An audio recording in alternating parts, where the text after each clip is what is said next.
vamos lá, irmãos. Nós estamos aí iniciando hoje a aula 4, que é o tema, o conselheiro bíblico. Só para relembrarmos aí, né, da nossa sequência, na aula 1 nós já tratamos sobre o que é aconselhamento, por que precisamos de aconselhamento e por que esse aconselhamento tem que ser bíblico e os fundamentos deste aconselhamento bíblico. Na aula 2 nós tratamos sobre a relação da teologia e o aconselhamento, a importância do conhecimento doutrinário para aplicar corretamente. Na aula 3 nós tratamos do que faz o aconselhamento bíblico, né? Pontuando aí alguns elementos essenciais, alguns princípios, algumas questões que tem que estar presente em todas as sessões de aconselhamento. E hoje, na aula 4, aí nós vamos começar a tratar sobre como ser um conselheiro bíblico e qual o perfil esperado de um conselheiro bíblico. Apesar de ser uma tarefa exigida ou aplicada a toda a igreja, a Bíblia diz que nós devemos nos instruir e pastorearmos mutuamente, mas ao mesmo tempo nós sabemos que somos um corpo, a própria palavra de Deus diz isso, e nem todo mundo é pé, nem todo mundo é mão, nem todo mundo é orelha, nem todo mundo é nariz, né? Apesar de ser uma responsabilidade sobre toda a igreja, existem pessoas capacitadas pelo próprio Deus, com dons específicos e com até uma característica pessoal, né, um perfil, que vai ter muito mais facilidade, vai ser um instrumento muito mais poderoso na hora do exercício do ministério do que outros. Então, nós estamos tentando identificar aí com o perfil, né, do conselheiro bíblico se você é alguém que talvez possa se aprofundar um pouco mais nesse ministério, né, que não é para todos, apesar de ser uma responsabilidade de toda a igreja. E por que não é para todos, pastor? Porque tem pessoas que não têm as características necessárias, não tem o estômago necessário, né?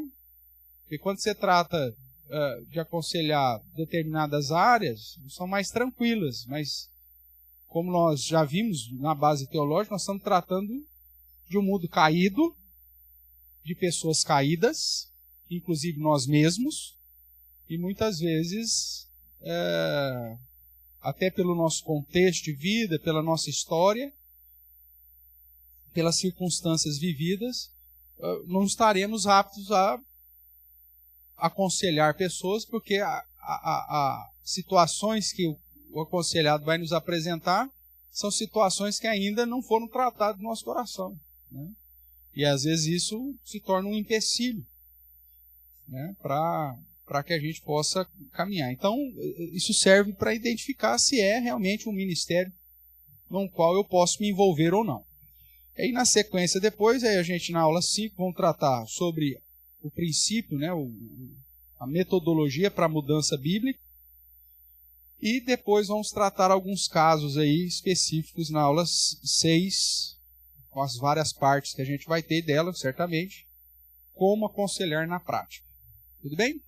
Eu convido você a abrir a palavra do Senhor no texto, um dos textos clássicos, né, e base aqui da nossa sequência, que é lá Romanos, capítulo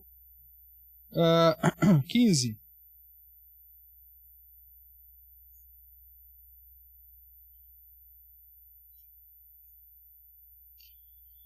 Romanos capítulo 15.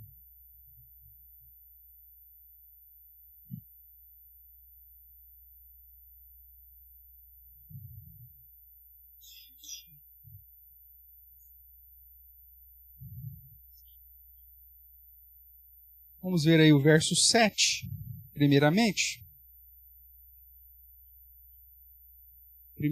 O Romanos capítulo 15, verso 7, diz assim: portanto, acolhei-vos uns aos outros, como também Cristo nos acolheu para a glória de Deus.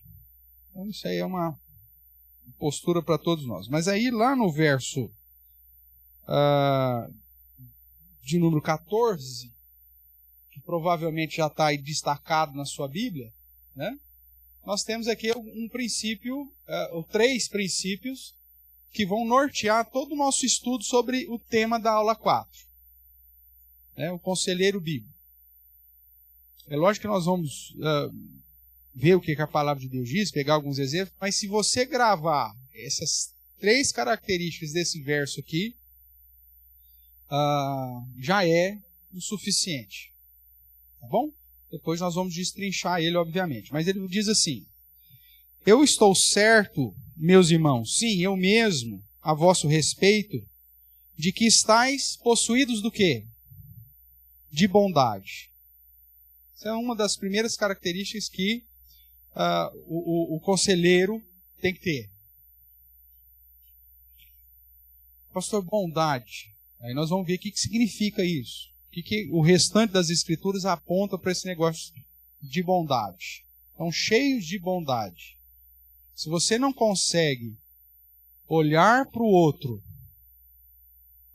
como alguém criado à imagem e semelhança de Deus, e se você não consegue olhar para o outro que está envolto à lama do pecado e o fedor do vômito que o pecado produz, você não está cheio de bondade. Se você se acha superior ao aconselhado, você não está cheio de bondade. Se você não entende que a única diferença que existe entre você e o cara que está perdido e prostrado nos vícios, no pecado, com a vida destruída lá fora, é que a graça de Deus te alcançou e que ainda não o alcançou, você não está cheio de bondade.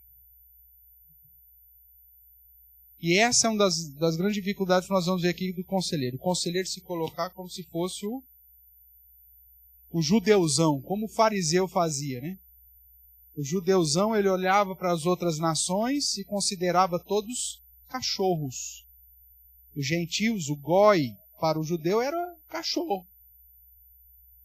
Inclusive, no próprio ministério terreno de Jesus, isso fica expresso quando aquela mulher, Anané, vai procurá-lo, e ele diz assim, o próprio Jesus, né, vai dizer, eu não posso dar aos cães o alimento dos filhos, o pão dos filhos.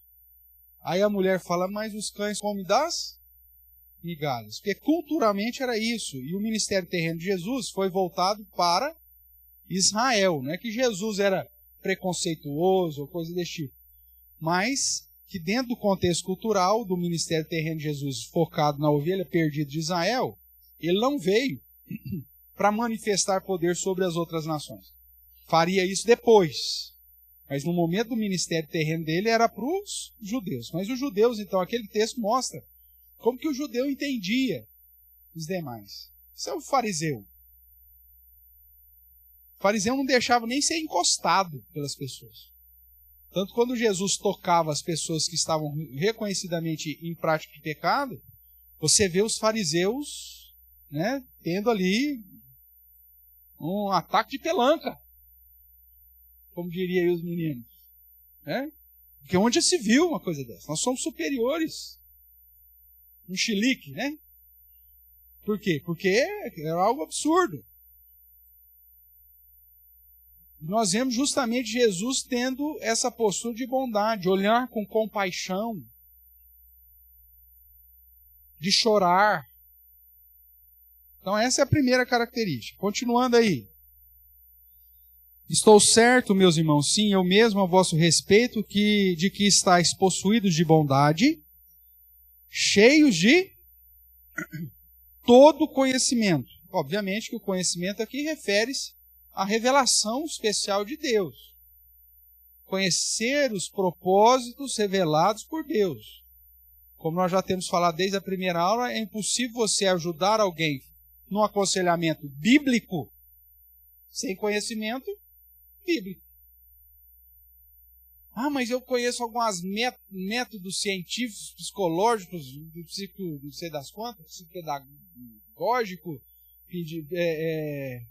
freudiano. Não, meu amigo, nós estamos falando de aconselhamento bíblico. Então, todo o seu conhecimento tem que ser relacionado à Bíblia. Então, um conselheiro que não tem um conhecimento escriturístico, não tem um conhecimento da realidade do homem natural, que está condenado e pecado, que é orgulhoso muitas vezes, mesmo estando lá no lamaçal do pecado, o cara está no lamaçal do pecado, está ali na sarjeta, mas o cara consegue ser soberbo. Quando você tem a oportunidade de fazer evangelismo de rua, às vezes você encontra a pessoa está no lixo, ela está lá no esgoto, no fundo do poço, né, do centro de tratamento de esgoto do Tietê. E aí você fala com ele, não, eu estou bem. Ele ainda é soberbo. Então, se você não tiver realmente conhecimento para entender que o homem natural, mesmo condenado, ele é ainda extremamente soberbo e cheio de vanglória, ao ponto de você apresentar a verdade bíblica da realidade para que ele entenda que ele é pecador e que sem Deus ele não é nada, você não vai poder ajudá-lo. Porque o conhecimento bíblico, ele primeiramente desconstrói, irmão. Para não falar destrói. Porque humanamente falando, todos nós nos auto-justificamos. Só o Evangelho chega para nós e faz uma radiografia completa dizendo: você é miserável, você é pecador, você nasceu em corrupção, em condenação. Porque você pode conversar com qualquer pessoa, as pessoas sempre... mas eu nunca matei, nunca roubei, nunca bati na mãe por causa de mistura. Então ele acha que ele é bom. E mesmo o crente que ainda está nesse processo aí, às vezes ele, por um mau discipulado de uma igreja cuja teologia é uma teologia ruim, ele acha que ele é mais especial que os outros. Eu sou filho do rei, eu nasci para ser cabeça, não cauda. Está na ponta da língua do infeliz. Você é miserável, companheiro. Se não fosse Cristo na sua vida, você não era nada. Então, se você não tiver conhecimento, você vai ser ludibriado, inclusive, pela soberba do homem natural. Então, além de bondade, você vê a realidade do homem, mas você tem que ter conhecimento para conduzi-lo a entender qual que é a posição dele e a responsabilidade dele dentro desse processo. Inclusive, conhecimento para conduzi-lo a Cristo, para apresentar o evangelho da redenção.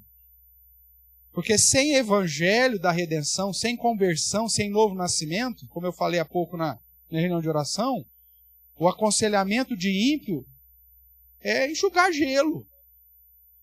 Porque se o Espírito Santo não estiver atuando na vida dele, mudando o coração de pedra dele para um coração de carne, guiando ele à prática da obediência do Senhor, você vai estar trazendo o remédio de cura, dando a pílula para ele, só que ele põe debaixo da língua, na hora que você vira, ele gosta fora. Não vai fazer diferença na vida dele. Sem conversão, não tem como. Porque quem transforma é o Espírito Santo de Deus na nossa vida. Você pode dar até, entre aspas, técnicas de mudança, né? de postura, mas isso vai ser temporário. Uma hora o trem vai explodir e a situação vai ser pior. Porque aquele que não está em Cristo está sob a ação de quem? Do diabo. Aí se você aparentemente só dá uma limpadinha na casa, mas não preenche a casa, qual que é o ensinamento? O diabo dá uma voltinha no deserto, volta, vê que a casa está vazia, e a situação daquele homem se transforma como? 7 vezes pior. Então, sem evangelismo, você não vai ajudar as pessoas. Uma certa vez, alguém perguntando sobre essas igrejas que tinha um ministério de expulsão de demônios, né? Fala assim, pastor, mas essas igrejas estão fazendo bem para as pessoas, estão expulsando o diabo delas. Além de ser várias questões que a gente pode contestar aqui, mas na verdade, se expulsar o demônio de alguém e não conduzir lá ao evangelho verdadeiro e à conversão, você não está fazendo bem para ela, você está piorando a situação dela 7 vezes. Cada vez que você liberta ele e não põe Cristo dentro do coração dele. E é por isso que o número de endemoniados parece que não diminui nunca. Essas igrejas pentecostais, neopentecostal, ele tem anos expulsando demônio, o negócio só aumenta, velho. Não acaba nunca. Além de ser uma ludibriação miserável, na grande maioria dos casos, 90% dos casos, é uma ludibriação miserável. Todas as vezes que verdadeiramente acontece, se não conduzir ao evangelho, se não conduzir à verdadeira conversão, se não preencher aquele coração com o Espírito Santo de Deus, como Ezequiel 36 nos diz, você não está fazendo bênção para aquela pessoa, você está trazendo uma complicação muito maior. Então você tem que ter conhecimento.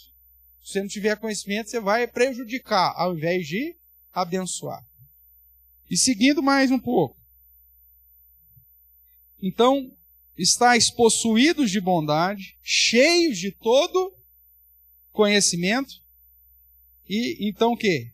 Aptos para vos admoestardes, que é aqui a palavra no texto que é o aconselhamento, uns aos outros. Então, além de estar possuído de bondade, cheio de conhecimento, você tem que estar apto. Não é porque a palavra e a ideia aqui não é porque eu tenho bondade e conhecimento, eu já estou apto. Mas aponta para uma ideia de que na somatória da bondade e do conhecimento, você se aperfeiçoa ao ponto de agora aplicar corretamente a admoestação. Porque tem gente que é cheia de bondade e sem conhecimento. Você pode dar até mecanismos daquilo que o aconselhamento ou a admoestação faz. Vai dar certo? Não. O cara que é cheio de conhecimento, mas não tem bondade, você vai dar toda a diretriz do aconselhamento. Vai dar certo? Não.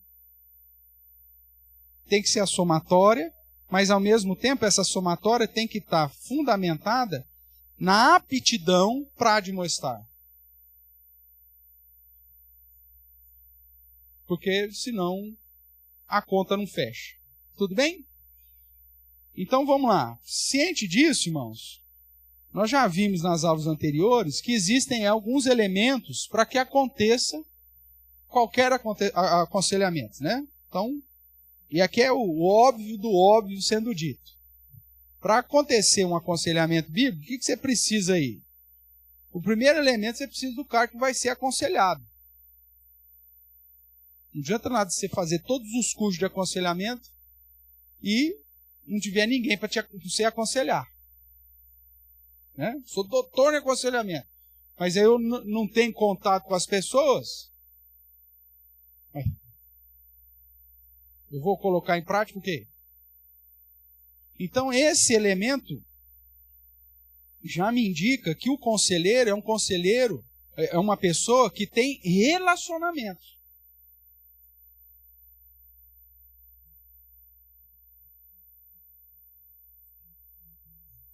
Olhando para o ministério pastoral, né? Eu não sei o nome do cara. Estava eu, o reverendo Obed Júnior, enquanto o reverendo Obed Júnior era pastor ainda na Igreja Nacional lá de Brasília, eu era pastor em Matão. Nós éramos membros da diretoria da PMT, estávamos numa reunião em São Paulo, e num dos cafés da manhã lá, nos preparando para ir para a reunião, no hotel, nós encontramos um conhecido do reverendo Obed, um pastor lá, japonês, não sei o nome dele.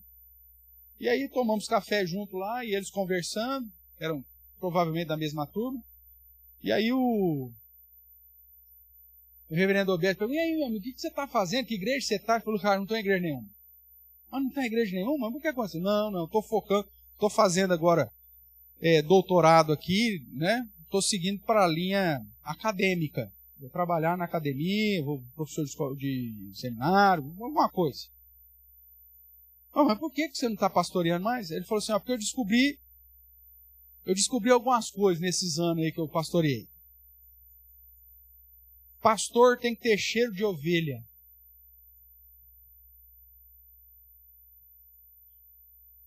Pastor que cheira livro, ele vai estar cheio de conhecimento, meu amigo.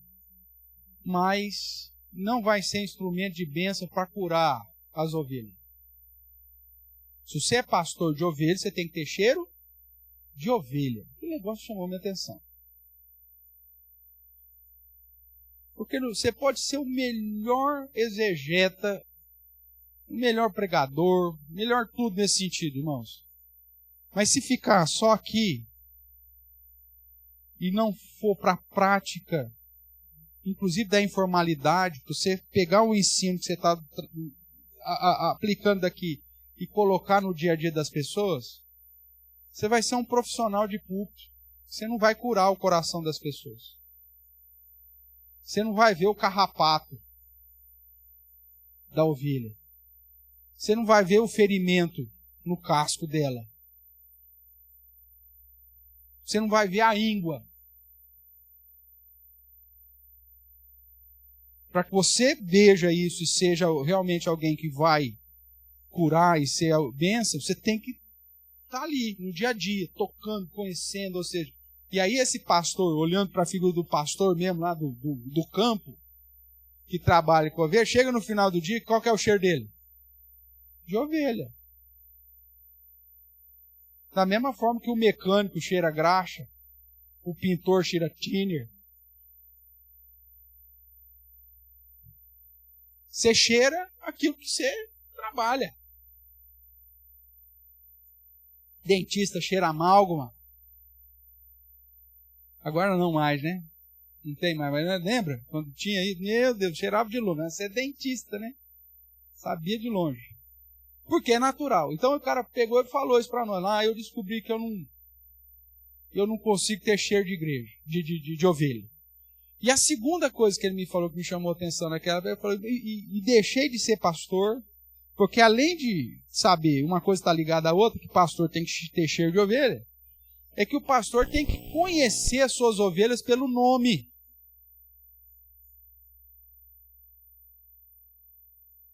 Esse negócio de pastor de púlpito, que tem uma igreja lá de 1000 membros, mas não sabe o nome do cara. Ô irmão, bom irmão. É o irmão. Todo mundo é irmão, ele fica nessa do irmão. Ô meu irmão, que bom. Mas você não sabe quem é a esposa, quem é o filho, quem é a filha, quem é o pai, quem é a mãe. Como que você vai orar por essa família? Então, dentro do aconselhamento, do ministério do aconselhamento, é a mesma coisa. Não é a figura de um terapeuta e de um cliente. Quando começou essa história de aconselhamento bíblico, mesmo Jay Adams, né, nos primeiros livros dele, ele trata como cliente. Mas não é. Depois eles mudaram, ainda bem que mudou. Porque a relação com o aconselhado, irmãos, tem que ser uma relação cheia de bondade. Você vai lidar com pessoas. Não é uma coisa. Você cria vínculo. Mesmo porque é nesse vínculo que ele vai se sentir seguro para se abrir.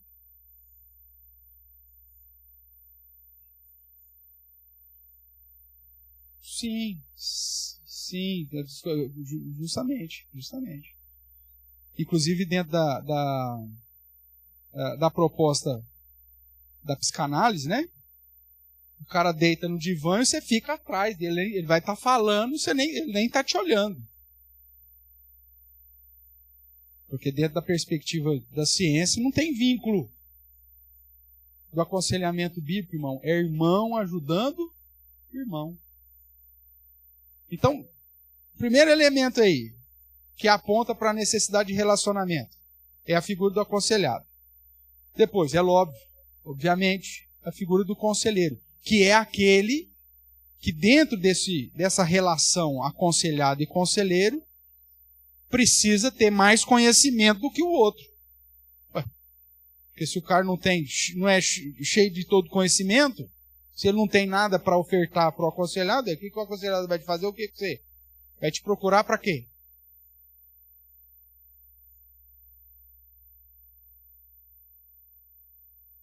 Se você é um neófito, você não conhece nada da fé.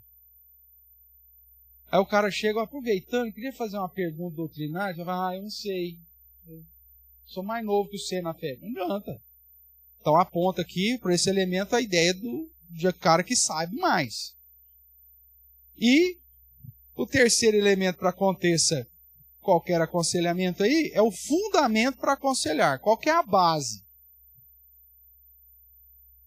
No caso do contexto lá fora, o fundamento para aconselhar é o humanismo, é a própria ciência, é o próprio desenvolvimento das ciências psicológicas. No caso do aconselhamento bíblico, qual que é o fundamento para aconselhar? A Bíblia. Qual que é o nosso fundamento de regra e prática? Bíblia. Então, no aconselhamento bíblico, o fundamento não é o que você acha. Eu assisti Discovery Kids, ou então, sei lá, History, não sei o quê, os caras falando, não sei o quê, eu acho que se você fizer isso vai dar certo. Não, meu amigo, o fundamento não é isso. Eu li uma frase num caminhão de gás que passou lá perto da minha casa, olha, que vai ser uma bênção. Não vai ser isso. O fundamento do conselheiro está nas Escrituras.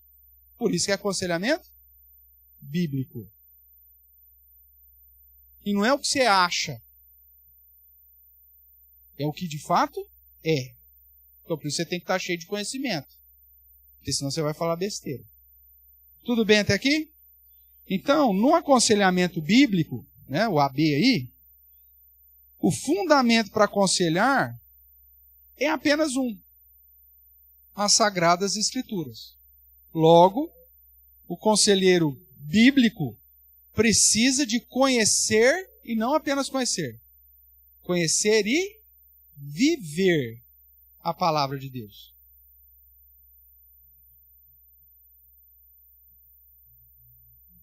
Você tem que saber o que Deus quer de ti e como que você anda. Esse é o princípio lá de Êxodo. Que Jetro chega lá para Moisés e fala, meu amigo, você ensina esse povo o que eles precisam saber e como eles têm que andar. O conselheiro ele tem que saber o que ele tem que fazer e como ele andar. Porque se ele não sabe o que ele tem que fazer, o que ele tem que andar, se ele não vive e conhece a Bíblia, como que ele vai indicar isso para o aconselhado?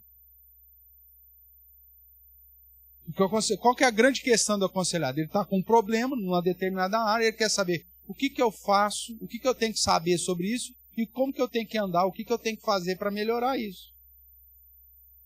Essas vão ser as duas questões, as duas grandes questões.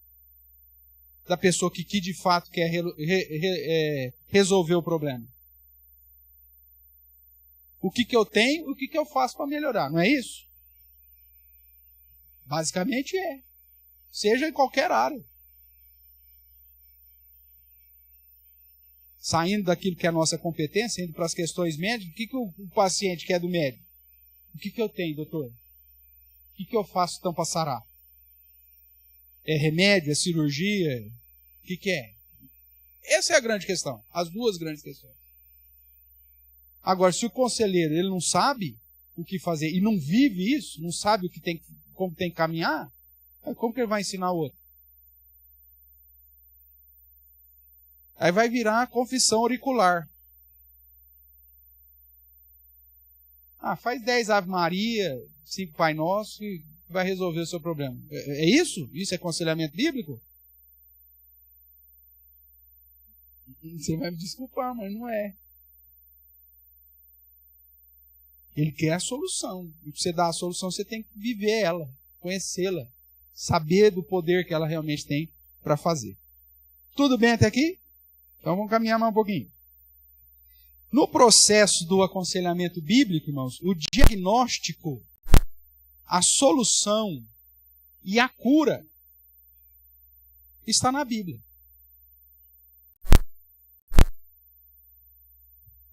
Nós vimos lá nos elementos, você vai primeiro ouvir para investigar e entender o problema na visão de Deus.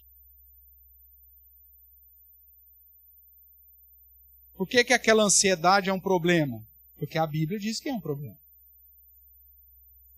Por que aquele medo, aquela culpa, aquela insegurança, aquela violência, aquela ira é um problema? Porque a Bíblia, em determinado momento, vai dizer que aquilo é problema. Porque na sociedade, de um modo geral, existem algumas questões que são problemas na visão bíblica, que para a sociedade não é problema mais.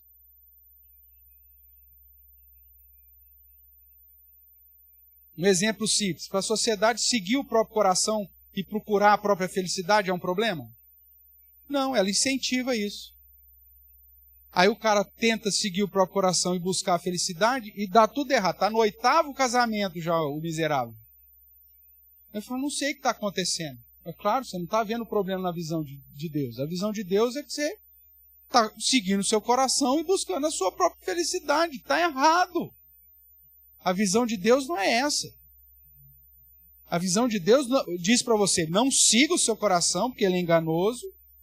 E antes de buscar a sua felicidade, a Bíblia diz, mais bem-aventurado é dar do que receber. Ame o próximo. Abnegação, abra mão da sua própria vontade. O verdadeiro amor não busca o seu próprio interesse. É contramão do mundo. Não é? Só que para o cara não é um problema. Então você tem que fazer o diagnóstico dentro daquilo que a Bíblia apresenta como problema. E que para ele muitas vezes não vai ser problema. Mas eu não tenho direito de ser feliz? Tem, meu filho, no céu. Por isso você tem que se entregar a Cristo. E viver para Ele aqui, mesmo que viver para Ele aqui significa receber a graça do quê? De padecer por Cristo. Deus não chamou para você ter vida boa aqui, não. O fato de você ter vida boa aqui é graça dele, mas Ele não chamou para você ter vida boa aqui. Ou você acha que você é melhor do que os nossos irmãos que estão sendo perseguidos e que estão tendo espólio dos bens e que passam uma miserabilidade terrível lá, passa fome lá na África, na Ásia, em qualquer outra parte do mundo. Você é melhor que eles? Deus te ama mais do que ama eles? Não, é só graça. Que deveria te conduzir a viver uma vida de gratidão muito maior. Então, o diagnóstico tem que ser segundo o que a Bíblia diagnostica. A solução tem que estar fundamentada nela. E a cura está nela, mesmo que seja com a ação de Deus em nossa vida. Sabendo disso, o conselheiro, portanto, ele tem que ser um instrumento usado pelo Espírito Santo de Deus para guiar o aconselhado no processo. Primeiro, de entender o problema na visão de Deus. Você vai guiar ele nesse sentido. Você é instrumento para isso. Segundo, ganhar esperança em Deus. Tem solução para mim, pastor? Tem. Deus promete que tem. Você vai conduzi-lo a ganhar esperança em Deus. Aprender a mudança exigida e a prática exigida por Deus, ou seja, pela palavra. Então, o conselheiro, ele precisa estar cheio de bondade, de conhecimento e aptidão aqui para administrar, porque é ele que vai ser um instrumento para guiar. E é por isso que aquilo que nós falamos no slide anterior, ele tem que conhecer e praticar a Bíblia, ele tem que viver, tem que saber o caminho. Como que você vai guiar alguém pelo caminho que você não conhece?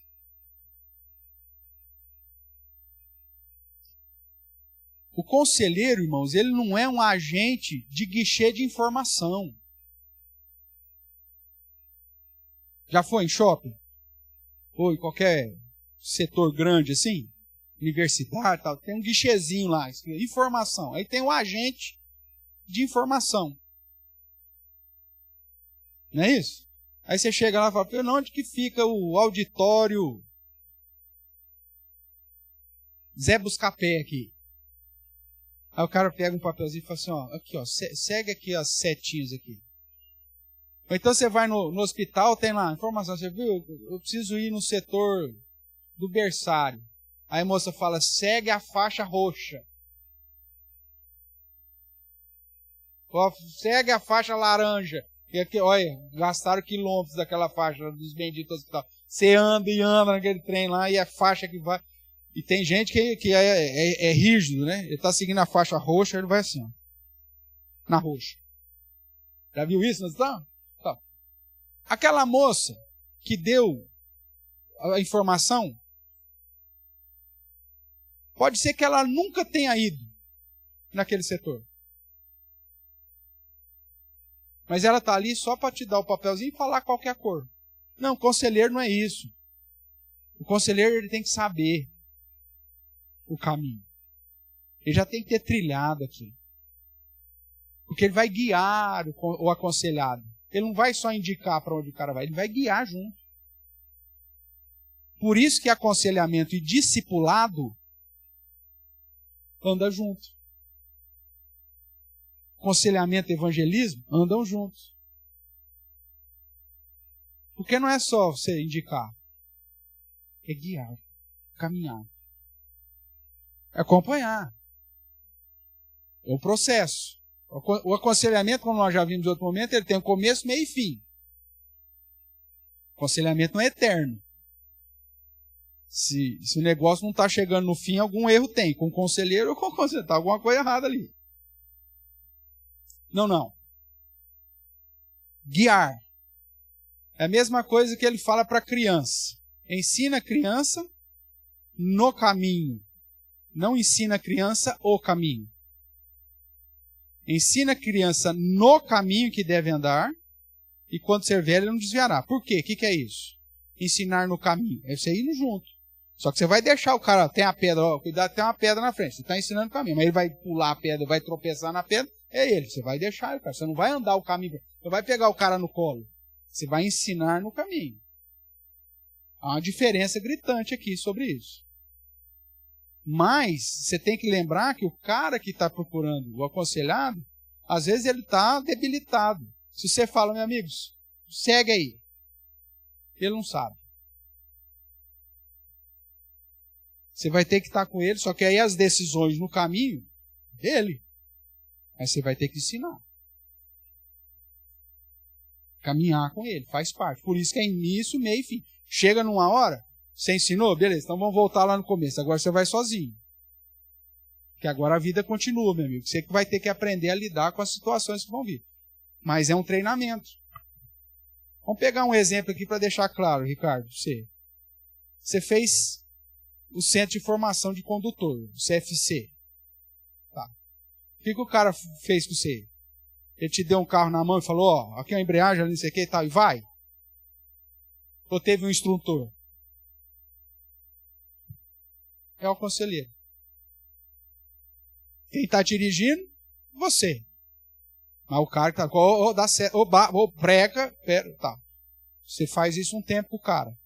O cara aprendeu? O que acontece? O instrutor está lá contigo até hoje? Não. Talvez você não lembre, mas até o final do processo, o instrutor foi contigo. Passou, o cara te dá parabéns e muito provavelmente 90% do que está aqui nem lembra do instrutor o que era. Eu, pelo menos, não me lembro quem foi meu instrutor. Não faço nem ideia quem foi meu instrutor. Pode ser que um ou outro aí era meio parentado, era amigo, pode lembrar, mas... Porque é assim, e é assim que tem que ser mesmo. O instrutor ele tem que passar desapercebido. Ele tem que te ensinar no caminho, mas depois que você aprendeu, que você foi aprovado, acabou. Então é esse processo. Não sei se agora ficou um pouco mais claro. Beleza. Então, irmãos, essa é a atividade do conselheiro. Se você não estiver disposto a caminhar esse período que é o tempo do aconselhamento, que dependendo do caso pode ser curto, mas dependendo do caso pode ser um pouco mais longo, se você não estiver disposto, esse ministério não é para você.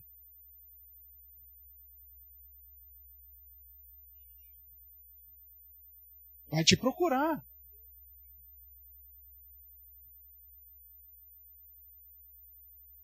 E dependendo do caso, eu tive um escorregão, caí, cara. O que eu faço? É intencional. Às vezes o cara está indo bem, aí acontece lá um problema no... Aí acontece um problema no trajeto lá, o cara some. Se você é um conselheiro, simplesmente, o cara não veio, marca outro no lugar. O cara não veio, o problema é dele. Não. Nós não estamos tratando aqui com coisa. Por isso que é cheio de, primeira coisa lá, possuído de bondade.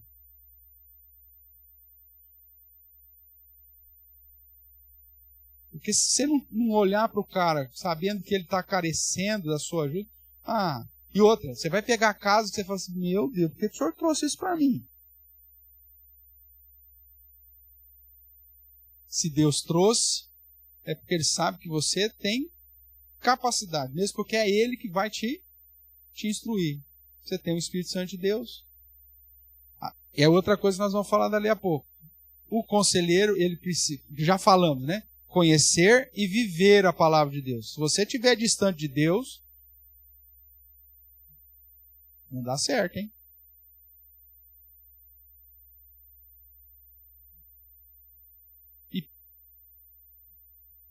E piorei. Me abandonou, fui desprezado, tal. Cheio de bondade. Essa caridade precisa ter. Vamos caminhar mais um pouco aqui na introdução. Como diz Gary Collins, na verdade, o pessoal da linha de aconselhamento redentivo, Gary Chapman, Gary Collins, alguns outros autores aí, eles não gostam muito, porque eles são autores que eles flertam com a psicologia. Né? Tem uma aula do reverendo Jonatas, não vou lembrar o termo aqui que ele usa, mas é a ideia de você conhecer psicologia é uma coisa. Agora, se você utilizar, é outra. Né? Eu vou depois relembrar qual que é o termo para trazer aqui para vocês. Então, nesse caso aqui, eles agregam a psicologia à prática do aconselhamento. Por isso, são alguns autores que eles não são indicados. Você tem que ler ele com um filtrozinho aí, né, para saber. Mas não é de todo ruim, porque são crentes e tudo mais.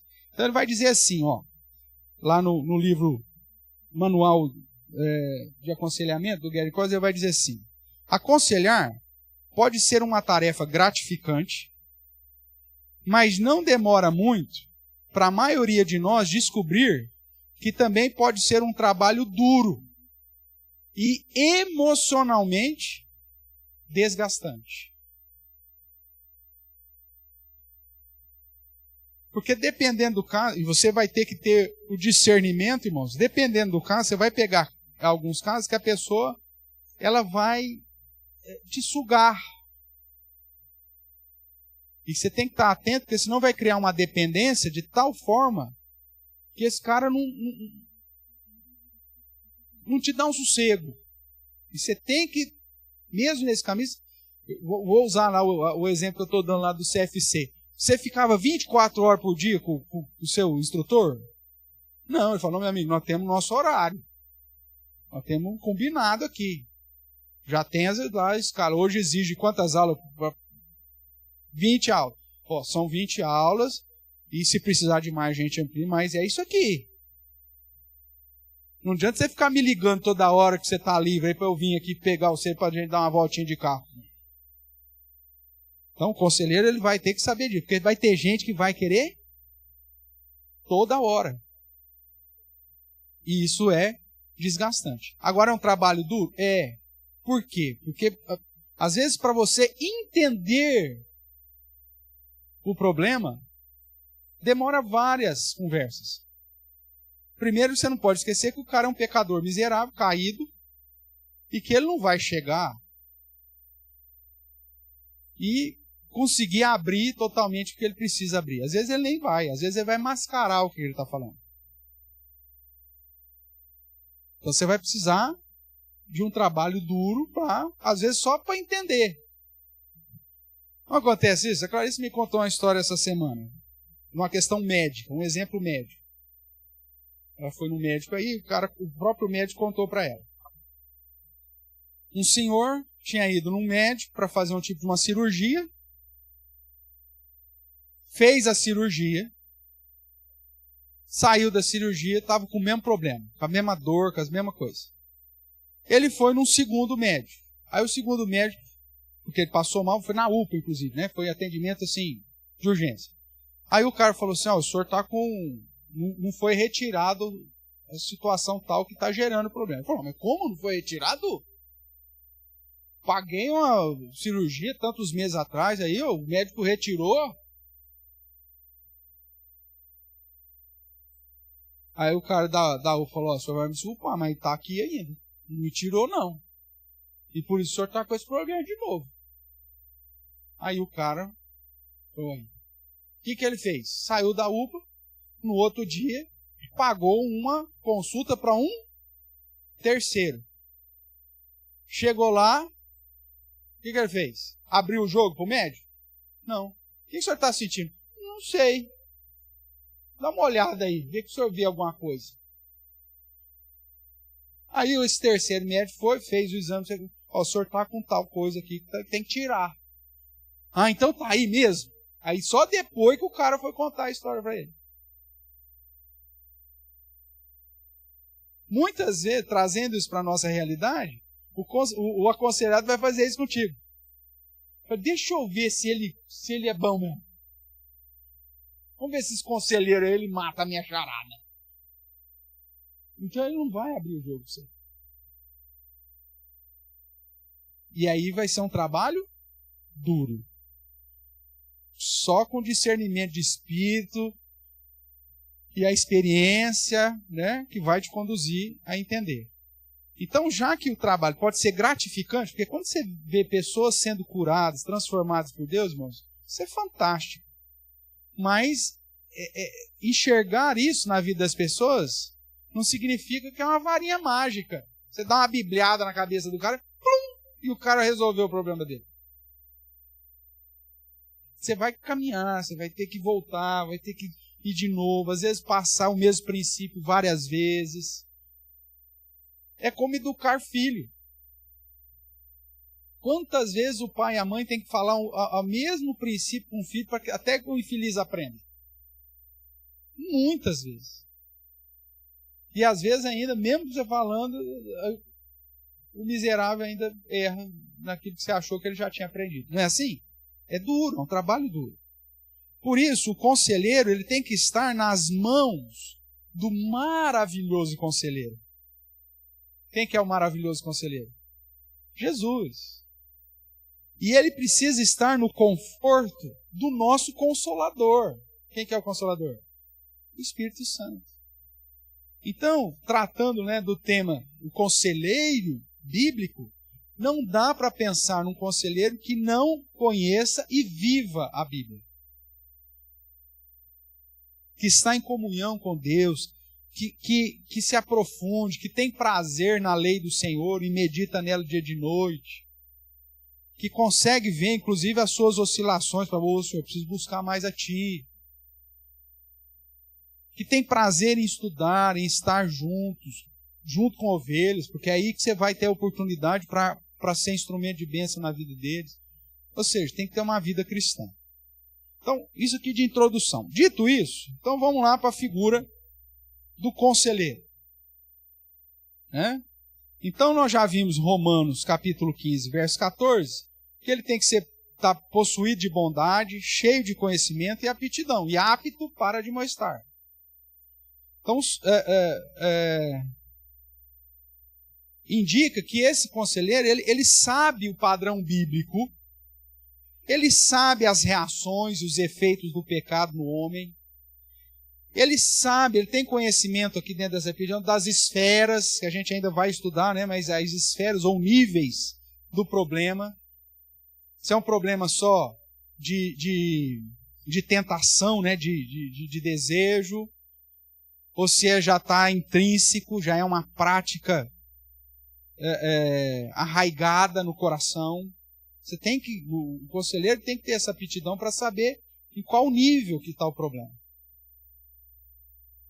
Se é vamos pegar um exemplo, é um adolescente que está descobrindo a sexualidade e aí ele tem dúvidas se ele tem inclinação homossexual ou não. É uma questão. Mas você já teve prática homossexual? Não. Não. É só até um sentimento, eu não sei o que é. Pronto, então é um nível. Não, eu já pratico. Já tive lá 2, 3 experiências sexuais homo. Opa, tá. Então você é um praticante. Diferente de você pegar um cara de 40 anos, que desde os 11 está nessa prática e que o estilo de vida dele já é a prática homossexual. Que para a visão bíblica, entender um problema na visão bíblica é um pecado. Não é uma doença. É um pecado. Você tratar com uma criança que está ainda naquela relação, né, de realidade e imaginação, para ela o princípio de que é pecado mentir, é diferente de você pegar um adulto que mentiu a vida inteira e que é um mentiroso de carteirinha. Então você tem que conhecer essas esferas, esses níveis, né? Porque para cada um, o remédio vai ser sempre o mesmo, mas a dose muda.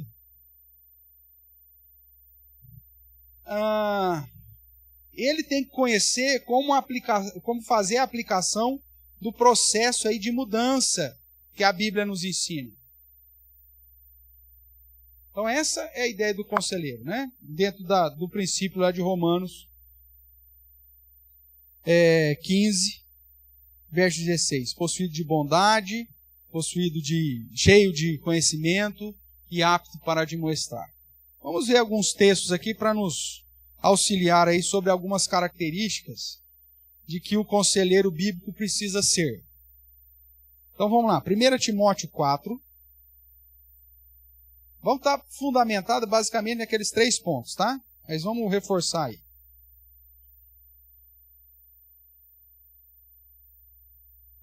Primeira Timóteo 4, verso 16. O que Paulo está ordenando aí para Timóteo? Abriu aí, 1 Timóteo 4, verso 16. Tem cuidado de ti mesmo e da doutrina. Continua nestes deveres, ou seja, cuidando de você mesmo da doutrina, porque fazendo assim salvarás tanto a ti mesmo como aos teus ouvintes. Então aqui, esse texto vai nos apontar que o conselheiro bíblico, ele precisa então, primeiro estar preocupado consigo.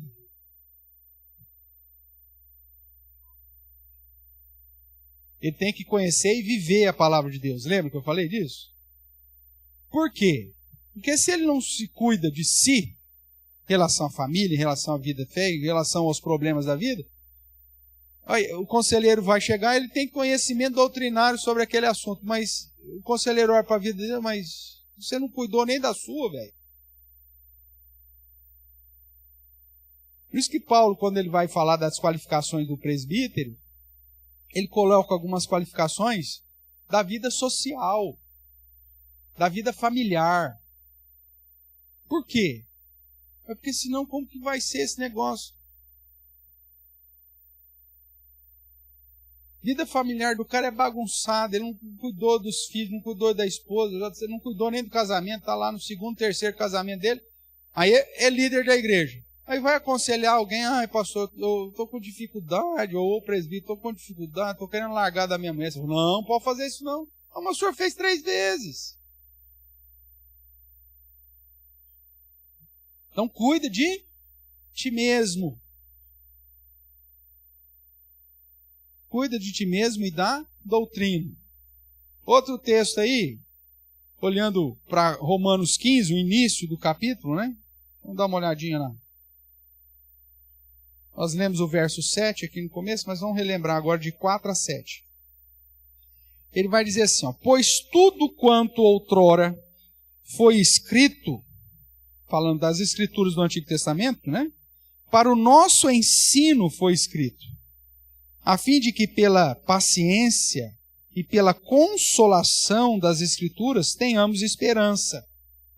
Lembra que eu falei que um dos papéis do conselheiro é guiar o aconselhado, primeiro, a entender o problema na visão de Deus, e segundo, ganhar esperança em Deus? É o que ele está falando aqui. Então, pela paciência e pela consolação da esperança, tenhamos esperança. Consolação da Escritura, tenhamos esperança. Ora, o Deus da paciência e da consolação vos conceda o mesmo sentir uns para os outros. Que depois ele vai resumir lá no que é possuído de bondade. O que é possuído de bondade? É ter esse mesmo sentimento de paciência e consolação que Deus teve para comigo.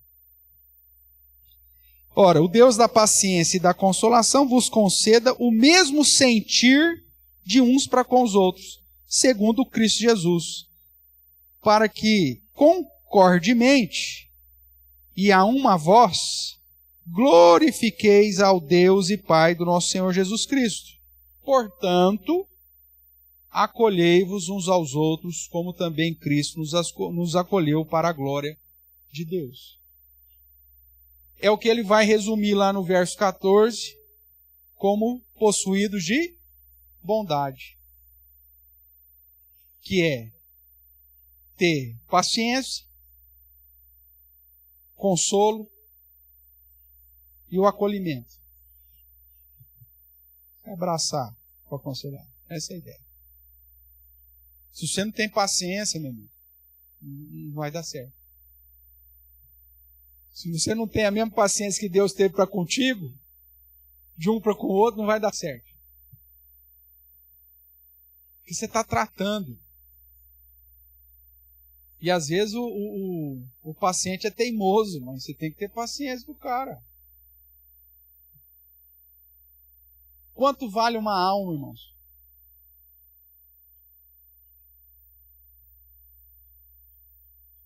Jesus pagou um alto preço para que a gente canse logo de uma vez. Isso não tem jeito. Não dá mais não. Não aguento mais. Não, tem que ter paciência. A não ser que o cara se mostre obstinado na prática do pecado. Aí tudo bem. O cara não quer mudar.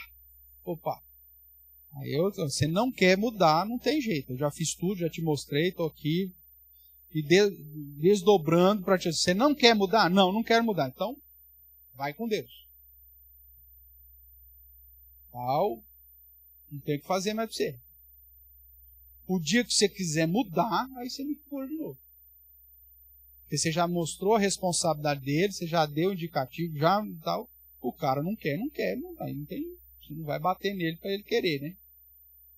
Mas da sua parte, enquanto vê que é dificuldade apenas, mas o cara quer mudar, mas ele está tendo dificuldade, você vai ter que ter paciência, vai ter que consolá-lo, conduzindo a esperança, a ganhar esperança em Deus, acolhendo, como Cristo nos acolheu para a glória de Deus. Tudo bem? Verso 14 nós já lemos. Atos 20.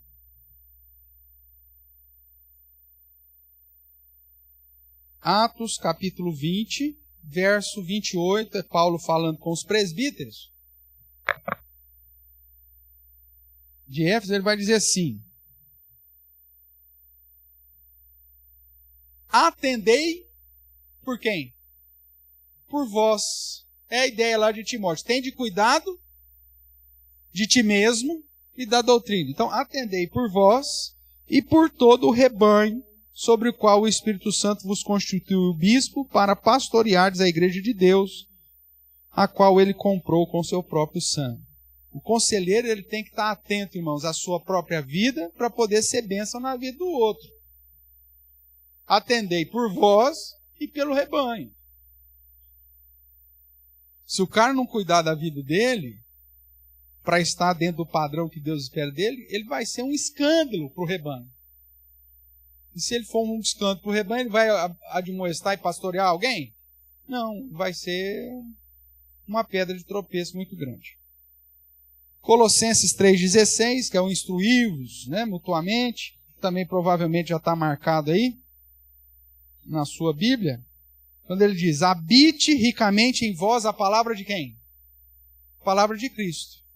Primeiro a palavra de Cristo tem que habitar em mim, para depois eu instruir e aconselhar mutuamente, em toda sabedoria, louvando a Deus, com salmos, hinos, cantos espirituais, com gratidão em vosso coração.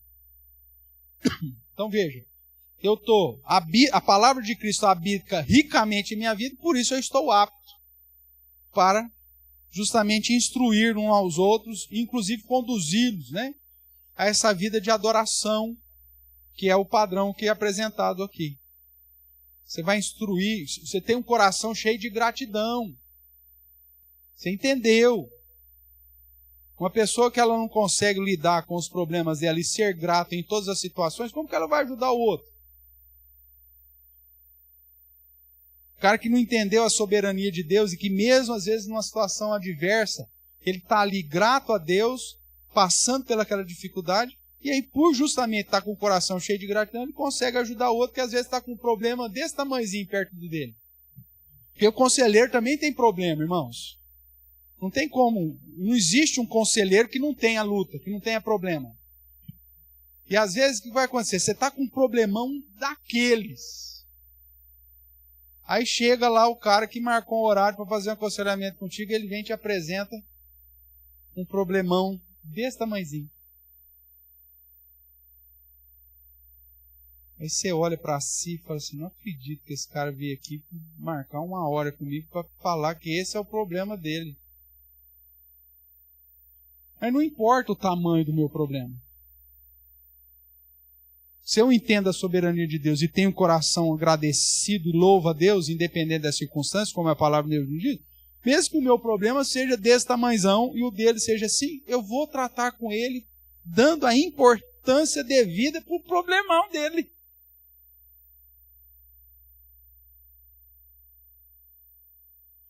Por isso é a paciência lá de Romanos 15. Você vai falar, pelo amor de Deus. Você vai chegar para o cara e falar assim, velho, deixa eu te contar o meu problema aqui. Aí você, vomita o seu problema nele. Cria vergonha na sua cara, rapaz. Isso é um negócio aí que você pode resolver de qualquer forma. Agora você vem aqui e fala, você vai fazer um negócio desse? É lógico que não. Isso não é o papel do conselheiro. E outra, para ele, aquele probleminha desse tamanho pode ser, na cabeça dele, do tamanho do seu. Na realidade não é, mas na cabeça dele pode ser. Cheio de paciência e consolo, graça, bondade, que você vai fazer? Você vai atender o cara. E aí vai entender o problema, mostrar para ele na visão de Deus, e aí ele, no processo do aconselhamento, vai vir, nossa, meu problema não é tão grande como eu imaginava. Isso mesmo, pronto. E há solução para ele. Tá? Outro texto aí, 1 Tessalonicenses 5,14. Tudo isso aqui para a gente embasar aqui alguns pontos.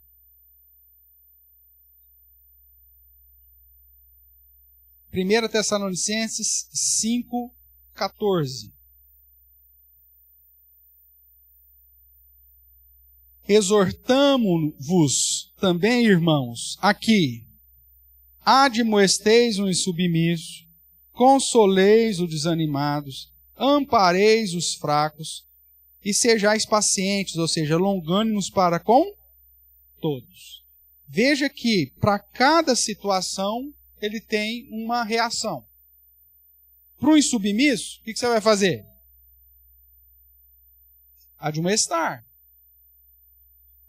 Para o desanimado, o que você vai fazer?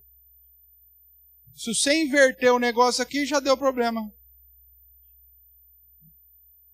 Se eu admoestar o desanimado, o que vai acontecer com esse desanimado? Aí que o bicho vai mais para o fundo mesmo. O cara já está desanimado. Aí você vai lá, admoesta, desce o braço nele. Não, é consolar o desanimado.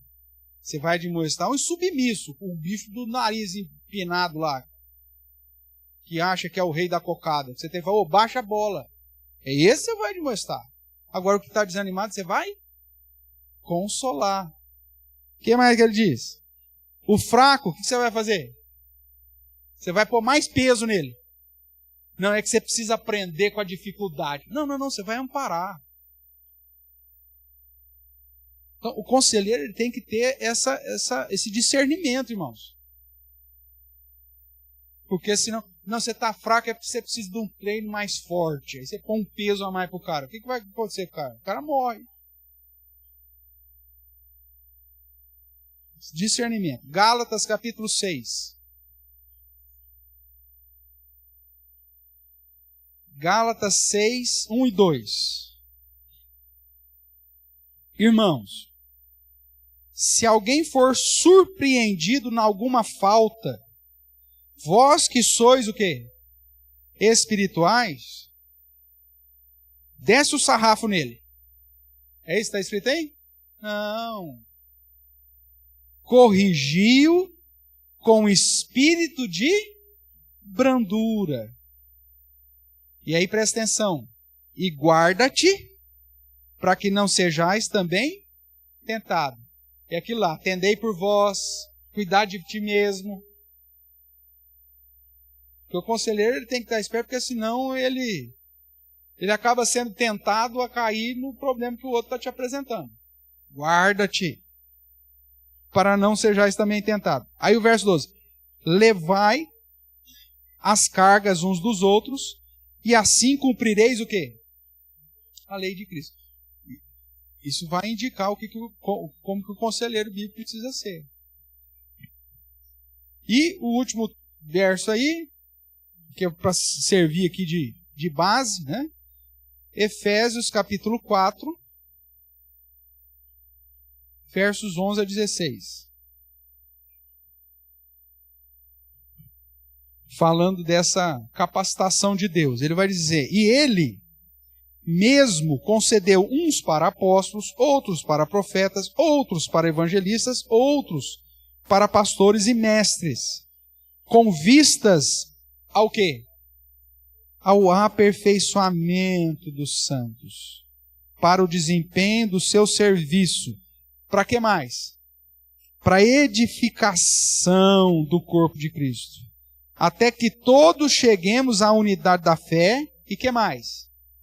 Do pleno conhecimento do Filho de Deus, à perfeita varonilidade, à medida da estatura da plenitude de Cristo, para que não mais sejamos como meninos, imaturos, essa é a ideia, agitados de um lado para o outro, levados ao redor por todo o vento de doutrina, pela artimanha dos homens, pela astúcia que induzem ao erro, mas, seguindo a verdade em amor, cresçamos em tudo, naquele que é a cabeça, Cristo, de quem todo o corpo bem ajustado e consolidado pelo auxílio de toda a junta, segundo a justa cooperação de cada parte, efetue o seu próprio aumento para a edificação de si mesmo em amor. Veja, irmãos, que o objetivo da aplicação aqui dos dons ou das funções que o próprio Deus nos deu é sempre buscar a edificação, é sempre buscar o crescimento, o pleno conhecimento, ou seja, a maturidade. O conselheiro ele não está ali para ser só um ouvido. O cara vai chegar e falar, ai, pastor, eu preciso de alguém, porque lá na minha casa ninguém me ouve. Meu marido não me ouve. Meus filhos não me ouvem. No meu trabalho ninguém me ouve. Eu preciso que alguém me ouve. Não, meu amigo. Eu vou te ouvir, mas não só para te ouvir. É para te conduzir à maturidade. A perfeita, ao pleno conhecimento. A perfeita varonilidade. Ou seja, sempre ser maduro, ser mais criança, agitada pelas artimanhas dos homens. Então, o conselheiro ele precisa saber que o papel dele lá é fazer com que a pessoa que o procurou, ao terminar o processo do aconselhamento, saia mais parecida com Cristo. Seja edificada a tal ponto que se enxergue e enxergue o caminho que ela precisa trilhar para que ela seja madura e mais parecida com Cristo. Porque senão você vai ser só um orelhão lá. Pô, fala que eu te escuto. De um programa desse, entendeu? Fala que eu te escuto. Não adianta nada, não muda porcaria nenhuma.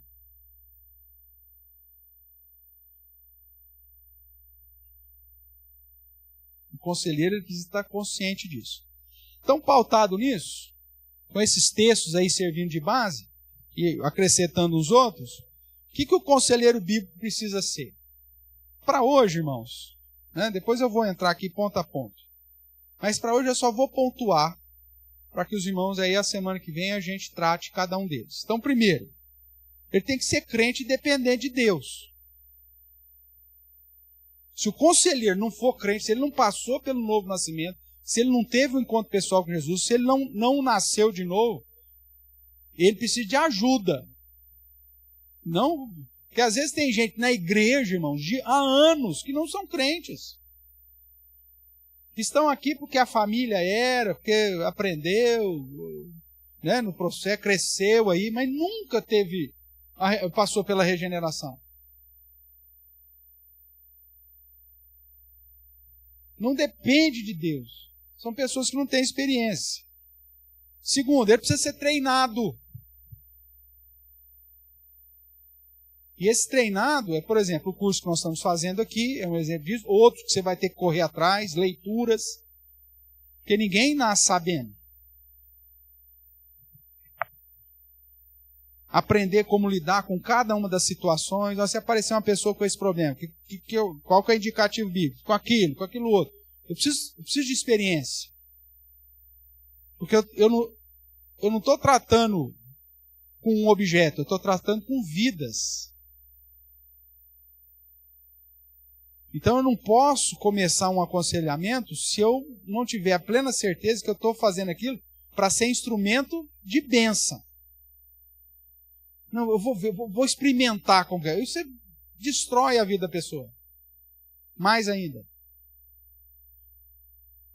E mesmo fazendo tudo direitinho, irmãos, figura do conselheiro, mesmo você sendo crente, dependente a Deus, tendo treinamento, conhecimento das Escrituras, coração cheio de bondade, a aptidão necessária, tal, às vezes dá errado. Conselheiros de renome, reconhecidos dentro da igreja do Senhor Jesus como pessoas capacitadas. De vez em quando acontece, alguém procurou lá o doutor fulano de tal em aconselhamento, depois sai da sessão e se mata. Não é 1, 2 casos, não, são vários. Agora imagina o cara sem preparo. E acontece uma situação fatídica dessa. Os caras pira.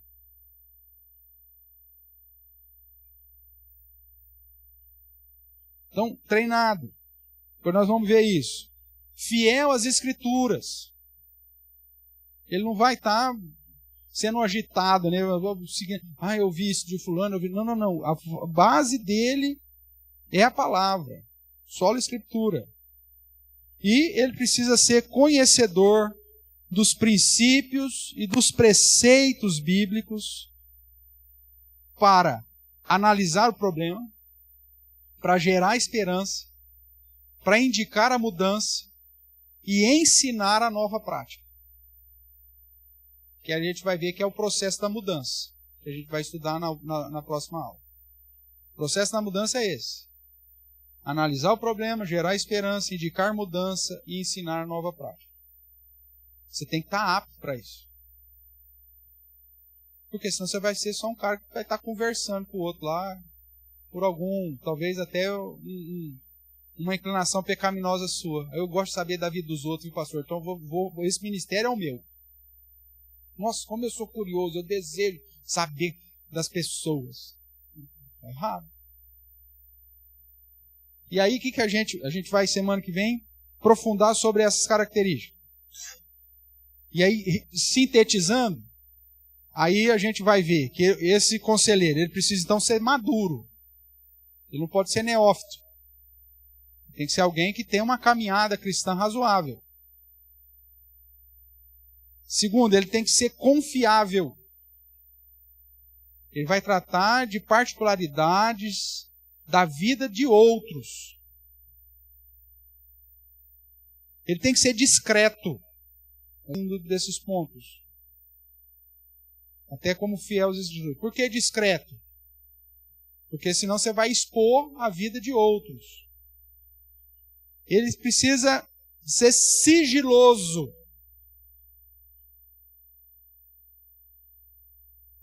Dentro dessa questão de ser discreto, tem situações, irmãos, que você não precisa saber. E que você tem que respeitar o aconselhando. Então o cara chega para você, vamos pegar um exemplo aqui. A pessoa chega para você, pastor, eu fui abusada pelo meu marido. Pronto. Essa é a informação que você precisa. Você precisa, como foi? Não precisa saber. Você tem que ser discreto. Se a pessoa achar que é importante informar quando foi, como foi, por que foi, ela. Você não precisa saber disso. O simples fato de você saber que ela foi um elemento importante e essencial para o seu entendimento do problema. Aí tem pessoas que falam, eu queria saber como que foi. Descrição.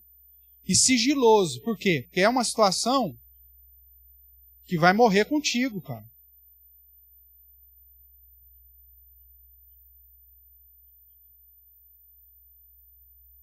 Tem situações, às vezes é engraçado isso, né? Me permita aí nesses minutos que me faltam.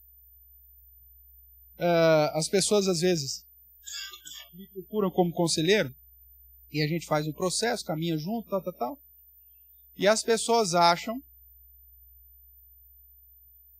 que pelo fato de terem feito aconselhamento comigo, a Clarissa sabe. É minha esposa. E já algumas vezes aconteceu isso. Estou trabalhando, terminou, não sei o quê. Aí a pessoa, que a gente está sempre na mesma igreja, aquela coisa toda, a pessoa procura a Clarice como se ela soubesse. E aí a Clarice leva o maior baque da vida dela, porque ela não sabe de nada. Aí a pessoa fala, você não sabia? Não. O pastor não te contou? Você falou para ele em aconselhamento? Pô, não, então o pastor não me conta. Ai, agora te contei. Aconteceu várias vezes, né? E tem coisas que até eu brinco com a Clarissa e falo assim, quem sabe um dia, depois que eu jubilar, eu te conte. Ela falou, não precisa não. Eu falei, não, mas é que tá pesado para mim, depois que eu jubilar, eu tenho que contar para alguém. Falou, não, mas não faz isso comigo não, escolhe outro. Porque o conselheiro ele tem que saber, no trato com o aconselhante, da discrição e em relação aos outros, o sigilo. Nós vamos fundamentar isso, irmãos, semana que vem, tratando então, quanto à questão de ser crente dependente. Gasta tempo.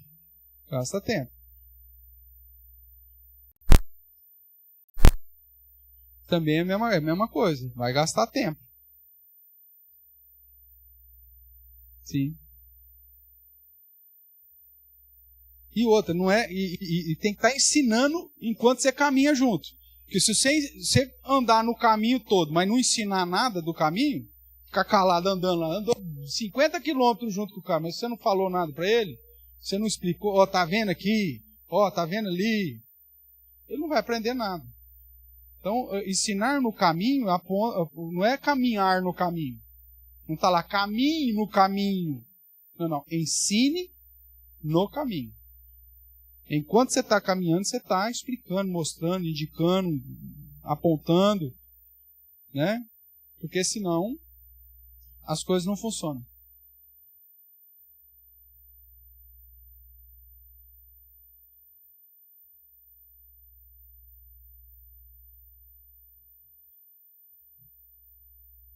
terceirizar, né? No caso da educação dos filhos. Esse é um grande problema. E a máxima bíblica, o que você planta, você colhe, não tem jeito. Você planta, você vai colher. Se você terceirizou, no caso que você está tratando aí, que é a questão do ensino do filho, né, da educação do filho, se você terceirizar a educação dos seus filhos, você vai colher o fruto. Se você ainda terceirizou para alguém que, né, tem algum princípio, pode ser que ainda você colha um fruto mais ou menos. Mas mesmo assim sempre vai ficar a ausência da figura do pai e da mãe. Mas geralmente o terceiro, ele não tem a mesma responsabilidade, ele não tem fazer o que tem que fazer de um jeito qualquer lá, e isso vai trazer um preço alto. Né? Então, a analogia aí é válida.